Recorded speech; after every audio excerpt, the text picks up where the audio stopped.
Ada beberapa dari habaib yang sampai mengatakan bahwa kalau kiai itu misalkan melakukan maksiat, kiainya luntur. Tapi kalau kami Habib mau melakukan apapun, darah secara genetiknya sudah nyambung bersama kami. Jadi kami tidak bisa nggak bisa jadi mantan Habib. Kiai Iman bikin tesis pun sebenarnya adalah reaksi atas kecongkakan dari orang-orang habaib itu. Gak berani tes DNA kok ngaku-ngaku DNA Ba'alawi itu sama sekali tidak identik dengan orang-orang Arab, malah lebih ke Yahudi. Ilmu DNA itu tidak bisa digunakan untuk memastikan atau melacak nasab yang sudah jauh, yang sudah berusia ratusan tahun, tidak bisa. Bahkan ada sebuah penelitian yang meneliti keabsahan bangsa Viking, nasab bangsa Viking yang berusia 700 sampai 800 tahun. Ternyata setelah dilakukan penelitian, nasabnya tidak ketemu alias datanya tidak akurat. Ini 700 tahun loh. Nah, bagaimana dengan nasab keturunan Nabi SAW yang sudah berusia 1500 tahun, yang 800 tahun saja kesulitan, apalagi sampai 1500 tahun. Bahkan ada sebuah penelitian dari Profesor Dr. Thomas, salah satu pakar DNA di dunia barat, dia mengatakan nggak bisa, ilmu DNA tidak bisa digunakan untuk melacak nasab tanpa didukung dengan data sejarah yang akurat. Jadi kalau ilmu DNA sendiri saja itu nggak bisa dipakai ya. Ilmu DNA itu hanya bisa digunakan untuk melacak nasab yang dekat atau tidak ketahuan ini keturunan siapa, ini garis keturunan siapa gitu. Tapi kalau yang nasabnya jauh itu harus menggunakan data pendukung lainnya seperti data sejarah yang akurat. Siapapun yang mengaku keturunan Nabi wajib diverifikasi, dan siapapun yang mengaku keturunan Nabi dan terbukti bukan keturunan Nabi wajib kita batalkan. Terus adakah pidananya terhadap pengakuan Ba'alawi tersebut? Dan kalau ada, sudahkah kita laporkan? Akan ada musyawarah alim ulama tingkat nasional yang mengusulkan bahwasanya siapapun yang mengaku sebagai anak keturunan Nabi dan tidak terbukti termasuk dalam penodaan agama. Setelah ada munas alim ulama dan sudah ada keputusan bersama, maka dengan bekal hasil keputusan itu kita bisa melakukan pemidanaan.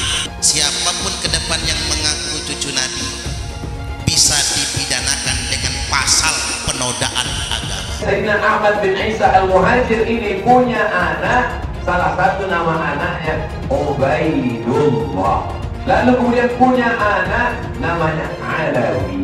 Maka keturunan daripada Alawi ini disebut dengan Ba'alawi. Inilah yang banyak marga-marga pan-pan yang sampai ke Nusantara. Hai, Bahar Semit. Saya Mbak Gimbal, sang putra alam. Saya Mbak Gimbal menantang kamu duel. Kamu boleh menggunakan golok permata duamu yang kamu bangga-banggakan. Ya, saya cukup menggunakan golok ini. Kita duel 1 lawan 1. Bahar, kamu hakim bukan, ulama bukan, MUI bukan, kamu ini ngajak-ajak dari kiri ke kanan. Lucu banget. Yang saya tahu, Ang Deddy Mulyadi bikin patung itu untuk melestarikan seni budaya Sunda, Jawa Barat khususnya, agar cinta seni, agar tidak melupakan seni budaya yang memang harus dilestarikan. Ya, saya yakin Kang Deddy Mulyadi tidak berniat membuat patung itu untuk menyesatkan umat, untuk disembah, nggak mungkin. Karena Jokowi aja saya sebut, apalagi Deddy.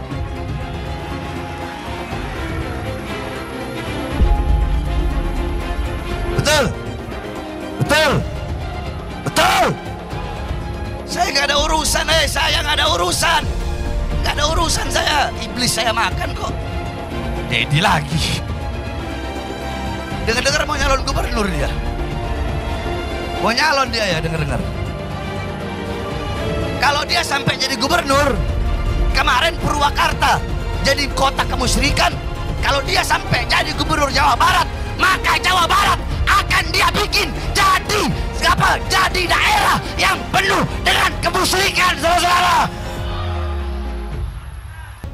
Kita bangsa Indonesia tidak boleh diam melihat fenomena ini. Kenapa? Ada indikasi mereka mau menjajah Indonesia. Indikasinya jelas sekali. Ada yang bagian memalsukan kuburan. Di mana-mana dibikin kuburan-kuburan palsu. Alhamdulillah, menurut keterangan beliau juga sudah banyak yang dibongkar. Yang kedua, berita-berita khurafat, dongeng-dongeng khurafat. Untuk apa? Ini yang namanya Ba'alawi leluhurnya luar biasa, bisa hijrah Mi'raj 70 kali, bisa memadamkan api neraka yang nggak pakai akal. Itu sesuatu yang luar biasa dan dahsyat. Mereka pun menjadi takluk, tunduk, siap diperintah apapun. Tujuannya itu. Dan yang lainnya, ada yang membuat provokasi-provokasi. Saya bersama rakyat, kita dengan rakyat. Jangan coba-coba ganggu rakyat, seakan-akan berpihak kepada rakyat. Dia mengadu domba kita pribumi, sementara mereka akan memetik hasilnya. Saya sebagai putra Indonesia, was-was, ngeri, dan waspada. Ini ternyata doktrin-doktrin ini tidak sembarangan.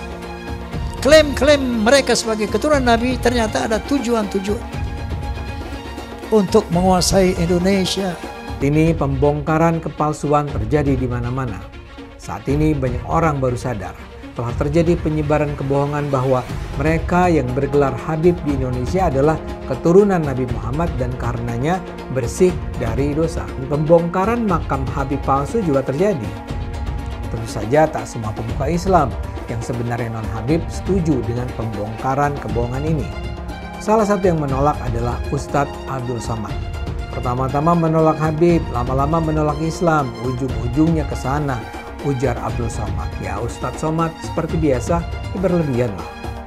Mempertanyakan Habib sama sekali tak berarti mempertanyakan Islam. Kita semua hanya ingin tahu, benarkah para Habib di Indonesia itu keturunan Nabi Muhammad atau bukan? Nasab Ba'alawi di Indonesia tak tersambung ke Nabi Muhammad. Yang percaya sama mereka, ngikutin mereka, mudah-mudahan di akhirat insya Allah dikumpulkan bersama mereka. Tapi yang percaya sama Imat, sama Fuad Pleret, sama Mama Gufron, mudah-mudahan di akhirat dikumpulin sama dia. Lu bayangin seremnya tuh dikumpulin sama Gufron. Gak usah ribet-ribet, kita almarhumah aman ahad, seseorang akan dikumpulkan bersama yang dicintai. Di mana Anda berada, di situ nanti golongan Anda di akhirat. Maka mudah-mudahan kita semua disatukan oleh Allah Subhanahu wa taala. Perlu Anda luruskan. Dan Robito juga harus tahu. Robito berpegang teguh kepada Thariqah Ba'alawi. Silahkan buka kitab Manhajus Sawi. Itu Manhajus Sawi, kitab Thariqah Ba'alawi. Di situ kan Syabil Hasan As-Sindi ketika beliau ditanya, Arifun jahilun afdal min sab'ina alim, atau satu syarif yang bodoh itu lebih utama daripada 70 orang yang alim. Itu yang berkata Syabil Hasan As-Sindi. Tuh. Jadi harus tahu, jangan terpikir itu omongan anak, bukan. Syabil Hasan As-Sindi, silakan buka kitab. UAS ketika percaya bahwa Habib itu cucu Nabi, minimal dia punya dalilnya. Dalilnya mana UAS? Bahwa Habib itu cucu Nabi. Saya menantang UAS untuk memberikan dalil. Hei Imaduddin Usman, ini dalil Habib cucu Nabi. Ini sahih. Selama ini tidak ada. UAS jadi mukibin silahkan saja. Tapi jangan bodohi jamaahnya. Kenapa Ustaz Abdul Somad tidak mengikuti Al-Quran? Al-Quran melarang kita untuk mengikuti sesuatu tanpa dalil. Tapi Ustaz Abdul Somad kemudian jamaahnya diminta oleh dia agar mengikuti bahwa Habib itu adalah cucu Nabi tanpa ada dalil. Yang jelas adalah apa yang dikatakan oleh UAS, bahwa tidak percaya kepada nasab habaib itu sama dengan tidak percaya pada Islam, itu tidak ilmiah, tidak berdasarkan ilmu pengetahuan, dan membawa jamaahnya kepada taklid Buddha yang dilarang oleh agama Islam. Lama menolak Habib, nanti lama-lama menolak Islam. Pak Habib Bahar yang sangat kontroversial itu kakinya diciumin oleh santri-santri yang ngantri jalan bebek. Sakit hati. Ketika melihat ada orang keturunan Yaman kemudian disujudi, diciumi kakinya oleh orang-orang pribumi pesek. Bayangkan kemudian ada ulama-ulama Nusantara yang harus cium tangan, cium kaki terhadap Habib-Habib yang berjejer duduk di sofa dengan begitu megahnya. Mereka marah, mereka sakit hati. Karena apa? Karena ada orang sujud di depan orang lain atas nama keturunan Nabi. Ada Habib yang mengatakan, bangsa ini bisa menjadi bangsa yang kuat, yang teguh, tidak kena bencana dan sebagainya karena mencintai para habaib. Para habaib, kan beliau Habib, Pak Novel Al-Idrus. Kemudian dikatakan, siapa yang berani mengkritik, mengkoreksi Habib, maka dia seperti iblis. Orang yang mengklaim sebagai keturunan Nabi tiba-tiba mengatakan kalau ada orang yang mengkoreksi habaib, maka mereka itu adalah iblis atau serupa dengan iblis. Pak Novel Al-Idrus, sorbannya kiai-kiai itu derajatnya ada di bawah kaki dari Habib. Bahkan ketika Habib itu penzina, tukang narkoba, tukang mabok, Habib terbodoh itu 70 kali lipat lebih mulia daripada kiai-kiai. Satu orang Habib yang bodoh lebih mulia daripada 70 kiai orang Jawa. Kan ngomong nggak bener itu. Habib walaupun zina, walaupun minum arak, pasti masuk surga. Walhasil mereka ini menganggap diri mereka super. Kiai-kiai Jawa yang bukan Habib di bawah mereka. Ini orang yang mengaku keturunannya ini mulutnya kotor banget. Karena ngakunya keturunannya Nabi Muhammad. Yang mengaku keturunannya mulutnya kotor, caci maki sana sini. Habib bodoh itu masih lebih utama daripada orang yang berilmu. Telapak kaki Habib yang maksiat, yang nakal, yang kotor dibandingkan kepala kiai yang pakai sorban masih lebih mulia telapak kaki Habib yang maksiat tersebut. Satu kaki Habib itu lebih tinggi, lebih mulia dari 70 kepala kiai. Kan gitu, itu kan penghinaan betul. Kalau orang tidak terhina dengan ini, saya kira tidak, rasa kebangsaannya rendah. Karena itu dinyatakan, harusnya ditegur lah. Habib itu meskipun mabuk, berzina, itu jangan dimarahi. Karena kalau Habib itu pasti masuk surga. Nah, yang begitu itu membodohi bangsa Indonesia. Jangan membuat kasta-kasta di dalam keberagaman. Yang satu lebih mulia, yang satu berhak masuk surga, yang satu masuk neraka, itu tidak boleh. Saya ini tidak tahu ya sejak kapan munculnya Habib ini sebagai kelas sosial yang tinggi gitu ya. Melakukan diskriminasi, dan orang yang didiskriminasi tidak terima itu bisa mengadukan ke pengadilan. Bisa. Itu pelanggaran, itu tindakan melanggar hukum. Menganggap satu ras, satu suku lebih rendah dari kelompok lain. Habib gila kok. Kalau turun Nabi gila sekalipun tidak apa-apa itu masuk surga, kan gitu. Kalau kayak Indonesia tuh apa? Kamu kan kalau tidak ada Habib, kamu nyembah batu kan? Masa iya begitu? Bahwa berdasarkan sejarah nasab, berdasarkan tes DNA, berdasarkan ilmu filologi, bahwa kaum Balawi saudara kita tidak terbukti sebagai keturunan Nabi SAW. Namun dengan demikian, mari kita tetap rekat ukhuwah Islamiyah, karena Allah Subhanahu wa taala berfirman, wa'tasimu bihablillahi jami'an wa la tafarraqu. Amin. Saya katakan saya mendukung Rhoma Irama untuk mengklarifikasi soal Habib ini. Karena saya terganggu dan tersinggung terhadap perkembangan ini sesudah saya melihat tiap mau tidur saya lihat YouTube pertengkaran Rhoma Irama, Imaduddin, Gus Abbas dengan para habaib itu luar biasa, menimbulkan pro kontra. Lalu saya lihat apa sih masalahnya? Kalau saya sendiri pribadi, mau Habib itu turunan Nabi atau tidak, kalau salah ya kita koreksi, tidak apa-apa. Tetapi yang lebih dari itu, kemudian ternyata muncul klaim-klaim bahwa Republik Indonesia itu ada karena Habib. Wali Songo itu semuanya Habib. Padahal Habibnya baru datang sesudah Wali Songo meninggal. Gitu loh. Lalu diklaim ini turunan Habib ini. Imam Bonjol coba dibilang itu Habib Sahabuddin. Itu dari mana? Kok Imam Bonjol Habib Sahabuddin gitu.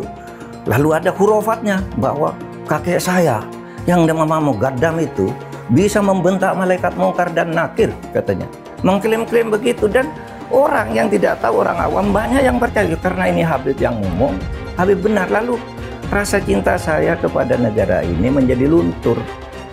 Seakan-akan oh ini karena Habib. Di situ saya tersinggung. Rasa cinta tanah air saya, kebanggaan kepada leluhur saya sendiri itu bangkit. Apalagi kemudian ada pemalsuan kuburan-kuburan tuh ya, nama kuburan biasa dibangun menjadi ini Habib ini, padahal tidak jelas siapanya. Kalau Habib itu lebih tinggi dari kiai, dan itu semua ada, Mas. Ngomong itu bukan hanya ngomong begitu, itu bukan hanya katanya-katanya, karena ketika Rhoma Irama berbicara itu, lalu ada seorang Habib muda dengan Rhoma Irama, kamu bohong, tunjukkan Habibnya siapa yang katakan gitu. Sudah, itu bukan Rhoma Irama yang membuktikan. Netizen ini Habib ini tanggal sekian bilang ini dengar. Ini Habib ini sampai 7. Rhoma Irama ngomong, Habaib itu mendoktrin. Kalau Habib mau dia maksiat, mau dia zina, mau dia mabuk, tetap masuk surga. Saya bilang, saya tanya sekarang ini, Rhoma, Habib siapa yang ngomong begitu? Hah? Jangan kau punya mulut, Rhoma Irama. Nah, Rhoma Irama mau bikin fitnah. Apa fitnahnya? Doktrin Ba'alawi, doktrin Habaib. Kalau ada Habib mabuk, berbuat dosa, judi, itu masuk surga. Makanya saya tanya, siapa Habibnya? Hah? Di mana? Kapan dia ngomong? Kalau memang ada Habib yang ngomong begitu, saya yang bantai dia di depan Rhoma Irama, saudara. Makanya Rhoma Irama jangan asal fitnah. Jaga kau punya mulut, jaga kau punya batu. Awas, jangan. Udah tua kau tanah pakai main fitnah. Betul. Ketika tes DNA, mereka menolak, bahkan menghukumkan tes DNA ini haram. Ini kan lebih nambah lagi kecurigaan umat bahwa dia tidak mau tes DNA karena takut ketahuan aslinya. Sementara secara internasional telah terdeteksi bahwa Ba'alawi ini dari beberapa pemeriksaan dari kalangan mereka yang dari Yaman dan dari sini, berapa orang telah terkonfirmasi haplogrupnya adalah G. Sementara keturunan Nabi adalah haplogrupnya adalah J1. Ini diskursus yang internasional loh, bukan diskursus nasional gitu. Ini sudah menjadi bahasan dunia dan sudah terkonfirmasi bahwa haplogrup yang namanya Ba'alawi ya, itu G. Seorang anak Habib yang artinya adalah keturunan Nabi Muhammad, walau bermabuk-mabukan, berzina, mencuri, berjudi, tetap akan jadi ahli surga, akan masuk surga. Apakah seorang Habib itu punya posisi istimewa dalam umat Islam? Apakah Habib sedemikian istimewa sehingga dia bebas dari kesalahan dan dosa? Itu adalah substansi yang sering dibicarakan dalam pembicaraan soal Islam.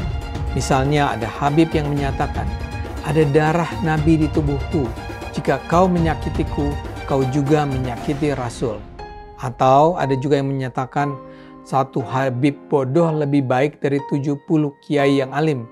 Atau ada yang bilang, kaki Habib lebih mulia daripada kepala kiai. Buat saya ini sangat mengherankan. Mengapa Bahar harus marah-marah? Tapi bukan hanya Bahar yang marah-marah. Habib lain yang ngomel adalah Rizik Syihab. Tapi kalau dipikir-pikir, barangkali juga kemarahan mereka ini adalah ekspresi ketidaknyamanan mereka akhir-akhir ini terhadap banyaknya keraguan tentang posisi kehabiban di Indonesia. Beberapa tahun terakhir ini memang meluas pertanyaan-pertanyaan yang diajukan tentang apakah Habib itu memang sebuah posisi yang layak dihormati. Bahkan ada studi ilmiah yang menunjukkan bahwa para Habib di Indonesia hampir pasti bukanlah keturunan Nabi Muhammad. Sangat mungkin ini semua mengganggu kenyamanan mereka. Habib itu tidaklah sakral dan dapat dihukum Tuhan karena ia berdosa. Yang menentukan posisi seseorang adalah ketakwaannya, bukan kehabibannya. Tidak Habib yang ada di Indonesia semuanya palsu katanya. Silahkan dijawab tapi ilmiah. Silahkan imam itu dijawab tapi ilmiah, jangan marah-marah, jangan. Ayo ilmiah, tunjukkan kalau Habib kita ini betul, benar. Tunjukkan kebenarannya dengan data fakta. DNA, bila perlu DNA lah, DNA. Banyak orang hari ini jadi mempertanyakan nasab para habaib atau klan Ba'alawi yang ada di Indonesia. Kenapa kemudian diragukan bahwa mereka ini adalah keturunan Nabi Muhammad SAW? Karena para habib-habib ini itu sudah keterlaluan gitu ya. Mereka sudah kayak merasa di atas angin gitu ya, terus kemudian mau bertindak semena-mena. Dari pernyataan Bahar itu, kita jadi kemudian semakin meragukan gitu, semakin curiga. Oh, jangan-jangan emang nggak ada nasabnya gitu. Penelitian Kiai Imaduddin ini ditemukan bahwa ternyata para habaib yang ada di Indonesia dari klan Ba'alawi ini nggak ada silsilahnya kepada Nabi Muhammad SAW. Sekarang coba buktikan bahwa para habaib yang ada di Indonesia itu adalah keturunan Nabi Muhammad SAW. Nasabnya seperti apa? Sudah setahun lebih para habaib ini diberikan waktu untuk memberikan bukti, ternyata mereka tidak mampu untuk membuktikannya. Keturunan Nabi di Indonesia terputus nasabnya sehingga perlu diragukan. Perdebatan soal keaslian keturunan Nabi semestinya sudah cukup menyadarkan umat bahwa silsilah dicatat oleh manusia dan karenanya bisa mengandung gaib. Terbongkarnya jual beli gelar Habib merupakan bukti lain bahwa status Habib bisa saja didapatkan dari rekayasa. Karena itu, fanatisme terhadap keturunan Nabi patut dikritik.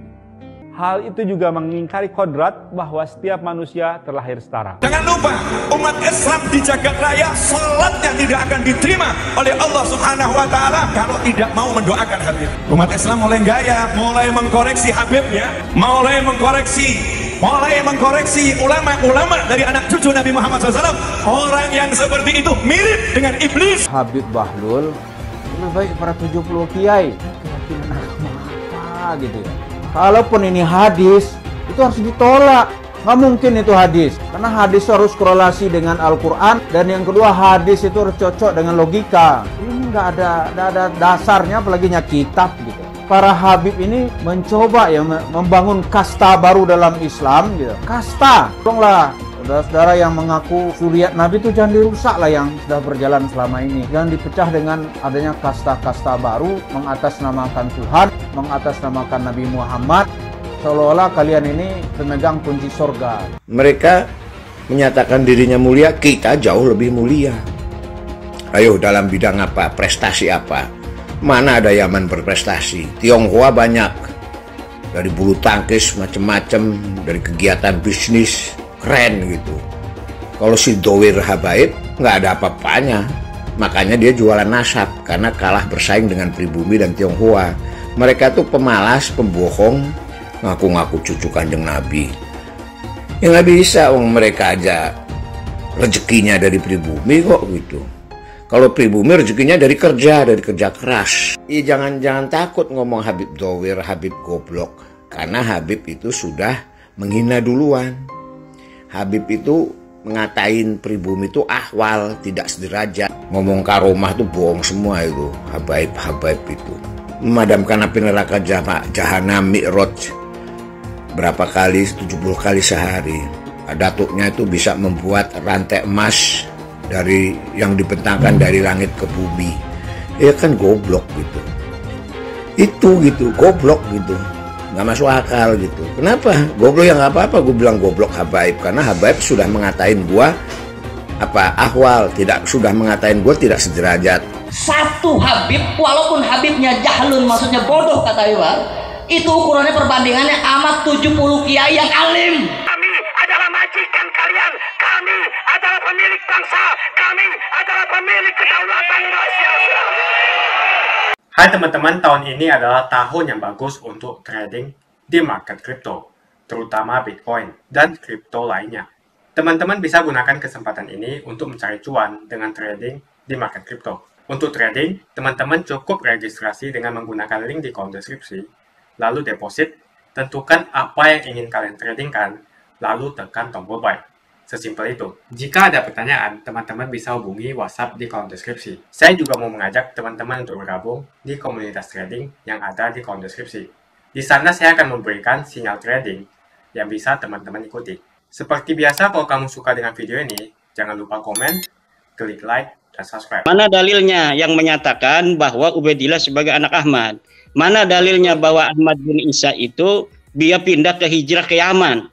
Mana dalilnya bahwa Ahmad bin Isa pernah ada di Basrah? Mana dalilnya bahwa Ahmad bin Isa punya anak namanya Ubaid, kemudian Ubaid punya anak namanya Alwi, Alwi punya saudara namanya Jadid? Tidak ada. Cari dalilnya kalau punya dalil. tidak ada satupun keputusan Muktamar NU, keputusan Munas Alim Ulama NU dari 1926 sampai kemarin di Lampung yang menyatakan bahwa nasab dari Bani Alawi ini sahih. Tidak ada. Kalaupun misalnya ada narasi-narasi bahwa NU tidak pernah membatalkan, ya karena memang NU juga tidak pernah mensahihkan.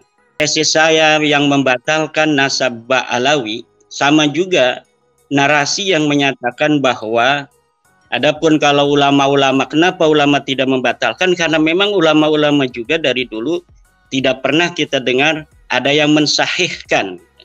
Mensahihkan, misalnya Syekh Hasyim Asy'ari dikatakan mensahihkan, ya tidak ada. Kita lihat dalam kitab-kitabnya Syekh Hasyim Asy'ari, ya tidak ada yang mensahihkan bahwa nasab Bani Alawi ini juga sahih, tidak ada.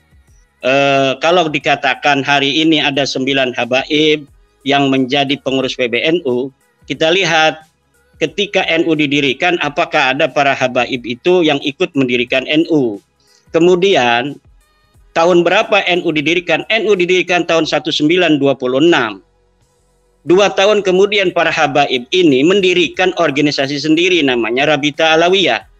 Kalaulah para habaib ini, para Ba'alawi merasa Nahdlatul Ulama ketika itu adalah merupakan bagian dari mereka juga secara teologi, secara kepercayaan, keagamaan dan sebagainya, maka cukuplah ketika itu mereka bergabung dengan Nahdlatul Ulama. Mereka membuat sebuah organisasi baru yang namanya Rabita Alawiyah. Itu Rabita Alawiyah membuat tingkat kecamatan di seluruh Indonesia ini tahun 2022-2021 ini. Ini perkumpulan kayaknya ingin juga sama seperti Nahdlatul Ulama. Saya berikan fakta-fakta yang ada di tengah masyarakat demikian terkait dengan irisan para habaib yang diagungkan oleh para kiai-kiai NU, tetapi kemudian mereka justru tidak menguatkan NU. Coba kita lihat di dalam YouTuber itu yang mengupload video-video narasi bagaimana seorang habib ada yang mengharamkan anak-anak NU untuk masuk ke Banser. Orang-orang Jawa, anak-anaknya jangan sampai masuk ke Banser, jangan sampai masuk ke Ansor. Itu dilakukan oleh para habaib. Tidak ada yang berani menghina Syekh Hasyim Asy'ari di Indonesia ini kecuali dari Ba'alawi Faisal Asgaf. Bagaimana terakhir Twitter dia menghina ketum PBNU kita, Gus Yahya. Tidak ada yang lain yang berani seperti itu kecuali dari Ba'alawi. Gus Dur siapa yang berani? Yang berani menghina Gus Dur, menghina Yeni. Itu hanya Faisal Asgaf. Yang ada itu Ba'alawi atau mukhibin-mukhibinnya itu mempersekusi para kiai. Yang para kiai itu merasa dirinya adalah sebagai keturunan daripada Wali Songo yang mempunyai juga nasab diyakini kepada Rasulullah. Ulama-ulama kita, kiai-kiai kita itu ada yang bernasab kepada Wali Songo. Di antara mereka ada yang meyakini bahwa mereka juga keturunan Nabi. Kemudian didatangi oleh para habib itu, kemudian dipersekusi. Dan sebagian mereka ada yang dipukuli. Itu yang terjadi di tengah masyarakat. Tidak pernah ada kiai-kiai kita yang penuh dengan kearifan, kebijaksanaan, ilmu yang tinggi. Itu ada yang pernah mempermasalahkan orang-orang yang mengaku keturunan Nabi walaupun tidak terverifikasi kemudian dipersekusi. Itu tidak ada sama sekali. Nggak ada habib dipersekusi. Yang ada kiai-kiai kita dipersekusi dari zaman dulu oleh orang-orang yang mengaku keturunan Nabi yang tidak terverifikasi. Yang didawir-dawir oleh para kabib-kabib oknum itu adalah para kiai pesantren. Dimintain uang 5 juta, 10 juta, 20 juta, bahkan ada yang 100 juta, itu kalangan pondok pesantren. Jadi ada kaitan. Kenapa tulisan-tulisan saya tentang bahwa nasab Ba'alawi ini batal, itu ditaruh di Rabita Mahdi Islamiyah. Mereka para kiai-kiai berterima kasih. Semenjak isu nasab ini, batalnya mereka itu diketahui publik, mereka tidak lagi datang para kiai untuk minta-minta uang. Dan kalau misalnya ada sebuah narasi, harus dihentikan ini pembahasan nasab, yang harus dihentikan adalah pengakuan Ba'alawi sebagai keturunan Nabi yang tidak terverifikasi, yang harus dihentikan. Karena secara kajian nasab dia terputus, secara kajian DNA dia bukan bangsa Arab Acan. dia bukan keturunan Bani Quraisy, dia bukan keturunan Bani Hashim, dia bukan keturunan Ba'alawi, dia bukan keturunan Nabi Muhammad. Ini yang harus dihentikan, pengakuan sepihak sebagai keturunan daripada Nabi besar Muhammad SAW. Dan ini saya kira sudah waktunya PBNU atau MUI untuk mengeluarkan sebuah maklumat bahwa memang Ba'alawi ini bukanlah keturunan baginda Nabi besar Muhammad SAW. Saya tantang bahwa nasab Ba'alawi ini sahih. Saya tantang untuk berdiskusi dan membawa dalil-dalil kesahihan itu. Saya yakin mereka tidak akan bisa untuk membawakannya. Mana dalilnya yang menyatakan bahwa Ubaidillah sebagai anak Ahmad? Mana dalilnya bahwa Ahmad bin Isa itu dia pindah ke hijrah ke Yaman? Mana dalilnya bahwa Ahmad bin Isa pernah ada di Basrah? Mana dalilnya bahwa Ahmad bin Isa punya anak namanya Ubaid, kemudian Ubaid punya anak namanya Alwi, Alwi punya saudara namanya Jadid? Tidak ada. Cari dalilnya kalau punya dalil. Mengapa banyak betul yang cinta buta dengan Habib? Padahal mereka bisa saja Habib palsu. Karena tidak ada tes DNA yang membuktikan bahwa mereka adalah Habib asli. Sebetulnya saya malas sekali membahas tentang nazab, apalagi nazab dari Yaman. Karena keturunan Nabi hanya bisa dibuktikan dengan tes DNA. Belum tentu juga dia betulan keturunan Nabi, karena tidak ada tes DNA. Bisa saja dia ngaku-ngaku. Mengapa setiap orang yang ke Arab-Araban yang belum paham betul asal-usulnya, belum jelas nasabnya, apakah betul keturunan Nabi atau bukan, lalu kita junjung habis-habisan, sampai kita cium tangannya berkali-kali. Pengajaran ini harus kita perhatikan baik-baik. Masa kita harus patuh dan hormat kepada Habib yang belum jelas nazab dan keturunannya? Disuruh cek DNA saja dia malah ketakutan. Kebiasaan memuliakan Habib itu seakan-akan hukumnya wajib. Sampai segitunya kalau ketemu orang yang bergelar Habib, dielulukan dan dipuja-puja. Ya kalau itu memang Habib betulan. Kalau dia Habib abal-abal gimana? Zaman serba modern seperti ini, siapa saja bisa mengaku keturunan Nabi, bisa melakukan tes DNA sebelum koar-koar di atas mimbar dakwah sebagai cucu Nabi. Setelah tes DNA, hasilnya harus diumumkan kepada publik, apakah yang bersangkutan keturunan Nabi atau bukan. Jangan terus membodohi masyarakat dengan menjual nazab untuk memperbaiki nasibnya sendiri. Jual nazab untuk mengumpulkan pundi-pundi rupiah dan kaya raya dengan membohongi masyarakat. Ya bolehlah seorang Habib kita hormati, asalkan semua mengaku sebagai Habib mau tes DNA. Berani tidak kalian tes DNA? Hasilnya diumumkan di masyarakat. Itu baru adil. Kalau para Habib tidak berani tes DNA, jangan disanjung-sanjung. Apalagi ajaran yang disampaikannya penuh dengan kata-kata kotor sebagai ujaran kebencian. Bisa jadi Habib ini merupakan cucu palsu. Adapun keturunan Arab ini biasanya tidak perlu dipanggil Habib. Hal ini dilakukan agar tidak ada perbedaan kasta. Seakan-akan keturunan Arab derajatnya di atas pribumi dan di atas keturunan Cina. Seakan-akan Cina itu di bawah orang Arab. Tapi saat ini negara Cina sudah menjadi nomor 1 di dunia. Yaman atau Arab bisa apa? Arab seharusnya belajar ke negeri Cina. Seperti kata kitab suci, belajarlah sampai ke negeri Cina. Jadi jangan sampai kalian mencintai orang yang ngaku Habib melebihi cinta kalian terhadap orang tua, bapak, ibu, saudara, dan guru-guru Anda.